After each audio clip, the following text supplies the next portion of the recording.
Thoughts and action में आपका स्वागत है और हमारी आज की मूवी है साल 2023 की crime action movie God is a bullet. तो ये कहानी शुरू होती है एक शॉपिंग मॉल के बाहर से, जहां हम एक लेडी को अपनी 11 साल की बेटी के साथ शॉपिंग करके बाहर आते हुए देखते हैं, जिन पे साइरस नाम के एक खतरनाक गैंग लीडर की नजर है। ये लेडी अंदर अपना फोन भूल जाती है और जैसे ही ये वो फोन लेने मॉल के अंदर जाती है, वैसे ही साइरस के गैंग के लोग उस बच्ची को जबरदस्ती उठा के वैन में डालते हैं और वहां से भाग निकलते हैं। इसी किडनैपिंग के 10 साल के बाद हम उस लड़की को एक मिरर के सामने देखते हैं, जिसका नाम केस हार्डन है और अब ये बड़ी हो चुकी है, जिसकी सारी बॉडी पे खतरनाक टैटूज बने हैं। 10 सालों तक साइरस के गैंग के साथ रहने और छोटी उम्र में ही ड्रग्स की आदत लग जाने के बाद केस वहां से भाग निकली थी और अचानक ड्रग्स छोड़ देने की वजह से उसे अब वॉमिटिंग आती रहती है। नेक्स्ट सीन में हम उसी शहर में गैबी नाम की एक 14 साल की टीनेजर लड़की को अपने रूम में देखते हैं, जिसकी माँ और स्टेप फादर नीचे किसी बात पे लड़ रहे हैं। तभी उसे अपने रियल फादर बॉब का फोन आता है, जो एक पुलिस वाला है, और वो कहती है कि वो बॉब के साथ किसी हॉलिडे पे जाना चाहती है और बॉब उससे प्रॉमिस करता है कि क्रिसमस के बाद वो दोनों कहीं घूमने जाएंगे। फोन रखने के बाद जब गैबी नीचे आती है, तब हम देखते हैं कि साइरस का पूरा गैंग उसके घर में घुस चुका है, जिन्होंने उसके स्टेप फादर को रस्सियों से बांध दिया है और वो उसकी माँ को अब्यूज कर रहे हैं। गैबी की माँ उनसे छूट के वहां से भागने का ट्राई करती है, पर साइरस के गैंग वाले उसे शूट कर देते हैं और वो गोली लगने से घर के स्विमिंग पूल में गिरती है। पर वो लोग गैबी को नहीं मारते और उसे उठा के अपने साथ ले जाते हैं। अगली सुबह जब बॉब अपनी बेटी से मिलने अपनी एक्स वाइफ के घर आता है, तो देखता है कि गैबी मिसिंग है और किसी ने उसकी एक्स वाइफ और उसके हस्बैंड दोनों को जान से मार दिया है और पुलिस गैबी की मिसिंग कंप्लेंट रजिस्टर करके उसे ढूंढने लगती है। अपनी एक्स वाइफ और उसके हस्बैंड की फ्यूनरल के बाद बॉब अपनी बेटी को ढूंढने लगता है, पर उसे कोई भी लीड नहीं मिलती। जब केस नाम की वो लड़की खुद बॉब से मिलने आती है, क्योंकि उसने न्यूज़पेपर में बॉब की वाइफ और उसकी बेटी के बारे में पढ़ा था। केस बॉब से कहती है कि मैं तेरी बेटी को ढूंढने में हेल्प कर सकती हूँ, पर बॉब का सार्जेंट उससे इस लड़की से दूर रहने को बोलता है, क्योंकि उसका एक क्रिमिनल रिकॉर्ड है और एक शहर में पुलिस उसे ड्रग्स लेने के लिए अरेस्ट भी कर चुकी है। इसलिए पुलिस केस जैसी लड़की की बातों पर बिलीव नहीं कर सकती। अपने सीनियर के मना करने पर भी बॉब केस से मिलने जाता है और क्राइम सीन की फोटोज देखने के बाद केस उससे कहती है कि ये साइरस का काम है, जिसके गैंग वाले भगवान को नहीं मानते और डेविल की पूजा करते हैं और छोटी बच्चियों को उठा के उनसे धंधा करवाना और ड्रग्स बेचना उनका मेन बिजनेस है। बॉब उससे पूछता है कि तुझे ये सब कैसे पता, जिसपे केस कहती है कि वो पहले साइरस के गैंग का ही हिस्सा थी, पर अब वो गैंग छोड़ चुकी है। बॉब कहता है कि अगर तू उस गैंग का पार्ट थी तो तूने भी उनके साथ काफी गलत काम करे होंगे, जिसपे वो भड़क जाती है और बॉब की कोई भी हेल्प करने के लिए मना करके वहां से चली जाती है, क्योंकि बॉब नहीं जानता कि केस ने उस गैंग में रह के क्या फेस किया है। वो अपनी पास को याद करके रोने लगती है और हम उस दिन का फ्लैशबैक देखते हैं जिस दिन उसने वो गैंग छोड़ने का फैसला किया था और साइरस उसे फेस पे हिट करता है और बुरी तरह पीटने लगता है, जब उन्हीं के गैंग का एक मेंबर फेरीमैन हवा में फायर करके साइरस को रोकने का इशारा करता है, क्योंकि केस अब उनके गैंग के लिए लॉयल नहीं है, इसीलिए उसे रोकने का कोई फायदा नहीं है और साइरस केस को जिंदा छोड़ देता है। केस के जाने के बाद भी बॉब को यकीन होता है कि वो जरूर वापस आएगी और ऐसा ही होता है और केस एक टैक्सी लेके बॉब के घर आती है। केस बॉब से कहती है कि मैं तेरी हेल्प सिर्फ इसलिए कर रही हूँ क्योंकि मैं श्योर हूँ कि तेरी बेटी अभी भी जिंदा होगी और मैं नहीं चाहती कि जो मैंने फेस किया था उस अब्यूज से कोई दूसरी लड़की दोबारा गुजरे। और बॉब अपने ऑफिस में लीव्स के लिए अप्लाई करता है और थोड़ा सा कैश रख के एक बैग पैक करता है, क्योंकि केस उसे उस शहर लेके जाने वाली है जहां साइरस के मल्टीपल अड्डे हैं और वो दूसरे शहरों में क्राइम्स कमिट करके वापस अपने शहर लौट जाता है, क्योंकि वहां हर जगह उसके लॉयल गैंग मेंबर्स रहते हैं। केस और बॉब अपनी रोड ट्रिप शुरू करते हैं और being a police officer Bob उससे कहता है कि अगर तू आज भी उस गैंग की मेंबर निकली या मुझे वहां ले जाना कोई ट्रैप हुआ तो मैं तुझे सबसे पहले शूट करूंगा। वो बॉब से कहती है कि मैं सिर्फ 11 साल की थी जब साइरस की गैंग ने मुझे किडनैप किया था और उसके बाद जो कुछ मेरे साथ हुआ है आई एम श्योर वही तेरी बेटी के साथ भी होने वाला है, इसलिए मैं उस गैंग को खत्म करना चाहती हूँ, तो प्लीज मुझ पर डाउट करना बंद कर दे। थोड़ी देर बाद ये दोनों फेरीमैन के घर पहुंच जाते हैं, जो केस की तरह गैंग को छोड़ चुका है और केस उससे मिलके बेहद खुश होती है। केस फेरीमैन को बॉब की स्टोरी सुनाती है और वो उनकी हेल्प करने के लिए मान जाता है और उन्हें अपने पास पड़े हथियार भी ऑफर करता है। केस बॉब से कहती है कि साइरस किसी पुलिस वाले पे कभी भरोसा नहीं करेगा, इसलिए उसके गैंग में घुसने के लिए तुझे भी हमारी तरह डेविल के टैटूज बनवाने पड़ेंगे। और फेरीमैन बॉब के ऊपर वो टैटूज बनाने लगता है। सारे टैटूज बनने पर भी केस सेटिस्फाई नहीं होती और वो फेरीमैन से वो मशीन लेके खुद बॉब के फेस पे एक टैटू बनाती है ताकि साइरस और उसके गैंग वालों को ये कन्विंसिंग लगे। वहां से जाने से पहले केस फेरीमैन से बात करने लगती है और उससे साइरस की सारी लोकेशंस मांगती है, पर वो कहता है कि अपने खिलाफ जाने के लिए साइरस तुझे जिंदा नहीं छोड़ेगा और तुम दो लोग उसके इतने बड़े गैंग से नहीं लड़ पाओगे। जिसपे केस उसे बॉब की बेटी गैवी की फोटो और न्यूज़पेपर के आर्टिकल्स दिखाती है और कहती है कि ये लड़की सिर्फ 14 साल की है और हम दोनों जानते हैं कि साइरस कितना बड़ा जानवर है। और फेरीमैन उससे कहता है कि नई अंडर एज लड़कियों को साइरस का गैंग रेड पेट्रोल नाम की एक जगह पर रखता है और केस बॉब के साथ वहां जाने के लिए निकलती है। रास्ते में बॉब केस से पूछता है कि तू इतने सालों तक उस गैंग के साथ थी, फिर तूने कब डिसाइड किया कि तुझे उनके साथ नहीं रहना है। जिसपे केस वो दिन याद करती है जब वो एक दिन सुपरमार्केट में आई थी और उसे लगा था कि उसने अपनी माँ जैसी एक लेडी को वहां देखा है, जिससे बात करने के लिए वो आगे गई, पर वो लेडी उसके हुलियों को देख के डर गई और केस को दूर हटने के लिए कहने लगी। जिसपे उसकी फ्रेंड उस लेडी को गालियां देके उसे वहां से ले गई। केस कहती है कि उस दिन मुझे रियलाइज हुआ कि हम गैंग मेंबर्स कितने डरावने लगते हैं और कोई भी शरीफ इंसान कभी मेरी जैसी लड़की से बात नहीं करना चाहेगा, इसीलिए मुझे उनका साथ छोड़ना होगा। उसकी बातें सुन के बॉब उससे कहता है कि मैं तेरे पेरेंट्स को ढूंढने में तेरी हेल्प करूंगा, पर वो इसके लिए मना कर देती है और कहती है कि अगर मेरे पेरेंट्स को मेरी कोई फिक्र होती तो वो सालों पहले मुझे ढूंढ लेते, पर तुझे अपनी बेटी की फिक्र है, इसीलिए तू इतना रिस्क लेके मेरे साथ यहाँ तक आया है। रात होने तक वो दोनों उस शहर में पहुंच जाते हैं जहां साइरस रहता है और केस वहां एक क्लब में जाके साइरस के गैंग के एरल नाम के एक ड्रग डीलर से मिलती है और उससे कहती है कि वो उसके सप्लाई करे हुए ड्रग्स की बेहद बड़ी फैन है और हमेशा से उससे मिलना चाहती थी।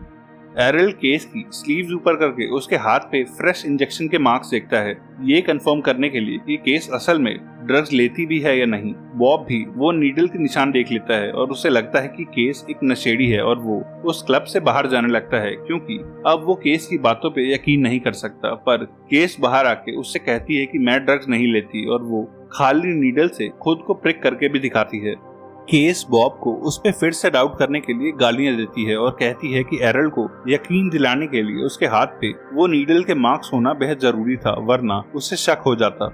बॉब उससे माफी मांगता है और पूछता है कि उसे क्या पता चला है, जिसपे केस उससे कहती है कि एरल थोड़ी देर में साइरस से मिलने जाने वाला है और उसे फॉलो करते हुए हम तेरी बेटी तक पहुंच सकते हैं। वो दोनों वहीं रुकते हैं और एरल के बाहर आने पर उसका पीछा करने लगते हैं, जो साइरस के कुछ आदमियों के साथ एक क्राउडेड गली में जाने लगता है। बॉब कहता है कि मुझे नहीं पता कि साइरस कैसा दिखता है, इसलिए तू इनके पीछे जा और साइरस के दिखते ही मुझे मैसेज कर दियो। और केस उनके पीछे जाने लगती है और बॉब एक साइड पे अपनी गाड़ी पार्क करने जाता है। पर एरल के पीछे थोड़ी देर जाने के बाद साइरस के वो आदमी केस को पकड़ लेते हैं क्योंकि उन्हें इतने सालों बाद उसका यहाँ वापस आना और एरल से बात करना अनयूजुअल लगता है और वो उसे अपने साथ साइरस के पास ले जाने लगते हैं। उधर जब केस काफी देर तक बॉब से कांटेक्ट नहीं करती तो वो पैनिक करने लगता है और उसी मार्केट में सारी जगह ड्राइव करते हुए केस को ढूंढने लगता है। थोड़ी देर के बाद केस को साइरस के सामने लाया जाता है और वो उससे पूछता है कि तू यहाँ वापस क्यों आई है, और केस कहती है कि मैं गैंग दोबारा ज्वाइन करना चाहती हूँ। जो सुन के साइरस उसकी नाक तोड़ देता है और उसे बुरी तरह पीटने लगता है क्योंकि उसे पता होता है कि केस उससे झूठ बोल रही है।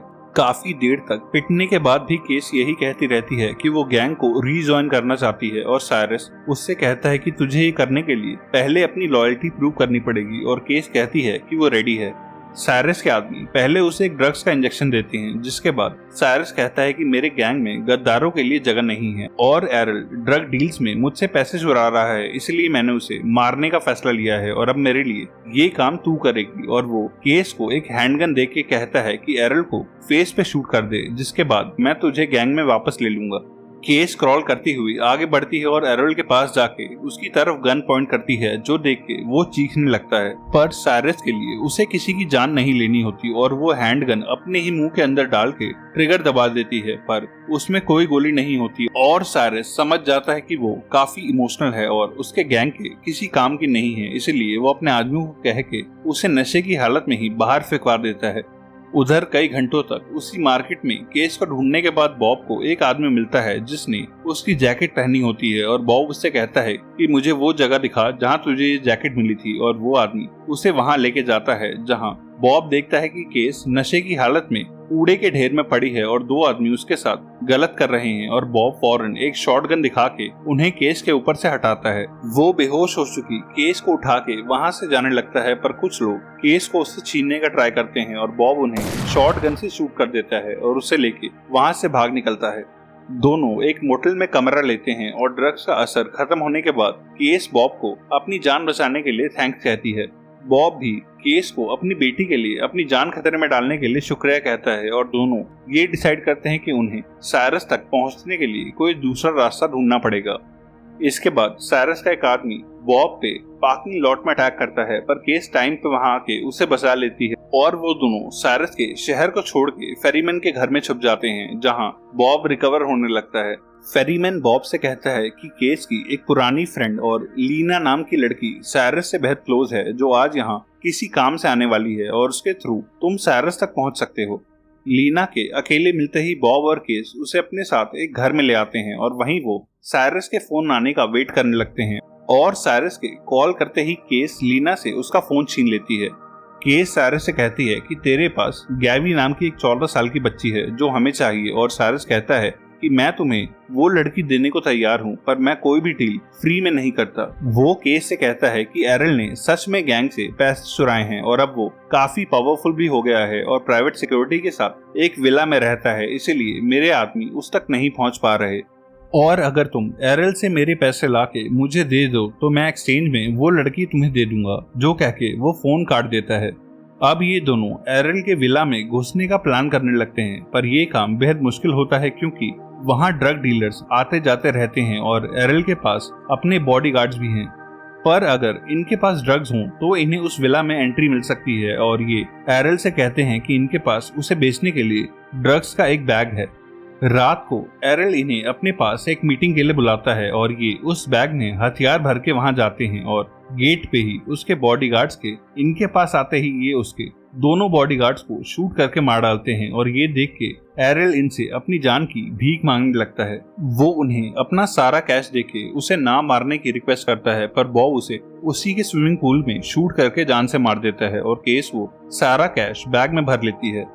अगली शाम को ये एक पहाड़ी पे जाते हैं जहां साइरस ने इन्हें डील करने के लिए बुलाया होता है। केस का काम देख के साइरस इंप्रेस होता है और उसे अपने गैंग में वापस बुलाता है, पर जब साइरस का एक आदमी केस को लेने आगे बढ़ता है तब बॉब गन निकाल लेता है और कहता है कि केस कहीं नहीं जाएगी और मैं बस पैसे देके अपनी बेटी को यहाँ लेने आया हूँ। और उसकी बात सुन के गैंग मेंबर्स और बॉब के बीच में बहस होने लगती है। सभी को शांत करने के लिए साइरस अपनी लीना नाम की गैंग मेंबर के फेस पे अपनी हैंडगन से 5-6 राउंड फायर करता है और वो वहीं मर जाती है क्योंकि उसने केस और बॉब से उसकी फोन पे बात कराई थी। लीना के मरने के बाद सब चुप हो जाते हैं और साइरस बॉब को अपने पास बुलाता है और पूछता है कि मेरे पैसे कहाँ हैं, और बॉब उसे एक बैग देता है जो देख के वो कहता है कि इसमें बस आधे पैसे हैं, और बॉब कहता है कि मुझे तेरे पे भरोसा नहीं है और बाकी के पैसे तुझे तब मिलेंगे जब मुझे मेरी बेटी मिल जाएगी। साइरस उससे कहता है कि इस रोड से वेस्ट की तरफ ड्राइव करते रहना जब तक तुम्हें एक ग्रे पहाड़ ना दिखे, और उस पहाड़ के पास तुम्हें मेरा एक आदमी मिलेगा जिसे वो रिमेनिंग पैसे देने के बाद तुझे वो लड़की मिल जाएगी।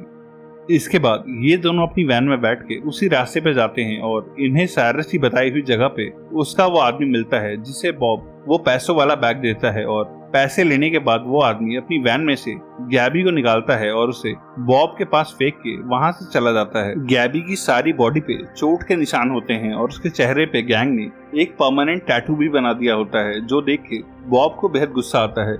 तभी आसमान में फायरवर्क्स शुरू हो जाते हैं और केस बॉब से कहती है कि ये गैंग का शिकार पे जाने का सिग्नल है और सभी गैंग वाले हथियारों के साथ हमें मारने इसी तरफ आने वाले हैं। ये तीनों केस की बताई हुई एक जगह पे जाते हैं जिस जगह कंस्ट्रक्शन का कुछ सामान पड़ा होता है जिसके पीछे ये कवर ले सकते हैं, और वो बॉब से कहती है कि हमारे पास ज्यादा टाइम नहीं है, और बॉब केस को सारे हथियार लोड करने को बोलता है और अपनी बेटी को एक बड़े से पाइप के अंदर एक हैंडगन के साथ छुपा देता है और कहता है कि अगर मेरे सिवा कोई भी तेरे डायरेक्शन में आए तो उसे शूट कर देना। बॉब फौरन अपनी कार में से पेट्रोल बाहर बहा देता है ताकि आग और धुएं का कवर लिया जा सके, जिसके बाद वो और केस ऑपोजिट डायरेक्शन में छिप जाते हैं और साइरस का सारा गैंग कई सारी गाड़ियों में वहां पहुंच जाता है। बॉब अपनी कार में आग लगा देता है और नीचे फैला हुआ सारा पेट्रोल आग पकड़ लेता है, जिससे कई गैंग वाले जल जाते हैं और उनकी कुछ गाड़ियां भी ब्लास्ट हो जाती हैं। वो सभी कार से उतर के पैदल आगे बढ़ने लगते हैं और बॉब बिना अपनी लोकेशन बताए चाकू से उनमें से कईयों को मार डालता है। गैंग के पास एक ट्रक पे लगी मशीन गन भी होती है और केस उस गनर को मार के उसी गन मशीन से गैंग वालों को भून डालती है और बॉब बचे कुछ गैंग वालों को मारने लगता है।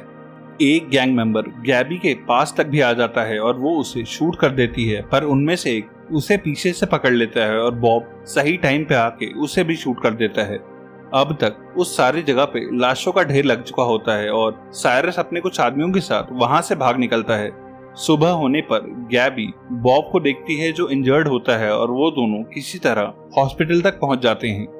कुछ दिनों के बाद बॉब ठीक होके वापस पुलिस डिपार्टमेंट ज्वाइन कर लेता है और केस उससे मिलती है। बॉब उसे एक एड्रेस देता है और कहता है कि मैंने तेरी माँ को ढूंढ निकाला है और उसने सालों पहले तुझे ढूंढने के लिए एक मिसिंग कंप्लेंट भी फाइल करी थी, पर केस कहती है कि जब तक साइरस जिंदा है तब तक मैं अपने घर वापस नहीं जा सकती क्योंकि उसने मेरी लाइफ खराब की है। केस अगले कई महीनों तक साइरस को ढूंढती रहती है और फाइनली उसके मिलने पर वो उसे अकेले कॉन्फ्रंट करती है और शूट करके खत्म कर देती है।